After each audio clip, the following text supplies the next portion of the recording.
Dernière ligne droite pour Oscar Pistorius. 6 mois après le début du procès, cette semaine commencent les plaidoiries finales au tribunal de Pretoria. Le champion paralympique sud-africain, accusé d'avoir assassiné sa petite amie en 2013, a toujours nié. Il parle de légitime défense lors de ce qu'il pensait être un cambriolage. Je n'ai pas eu le temps de réfléchir. J'ai entendu le bruit, j'ai pensé que quelqu'un était venu m'attaquer, donc j'ai tiré. Sa compagne, Riva Steenkamp, mannequin de 29 ans, ne survivra pas. Pendant l'audience, Pistorius est décrit comme hyper anxieux depuis l'enfance, hanté par la peur du cambriolage et physiquement diminué sans ses prothèses, qu'il avait ôtées pour dormir.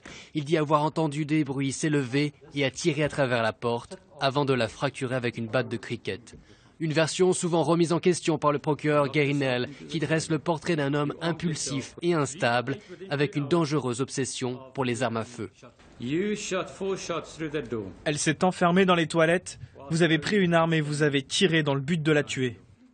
C'est faux. Si, c'est ce que vous avez fait. Mi-juillet, Oscar Pistorius s'exprime pour la première fois depuis le drame sur Twitter, car pour la star sud-africaine, la bataille n'est pas encore perdue. L'un des arguments les plus forts de Barry Roux, l'avocat de la défense, c'est la concordance temporelle entre la version de Pistorius et le témoignage de ses voisins. Il a toujours maintenu que les premiers coups étaient les tirs et les seconds les coups de batte de cricket sur la porte.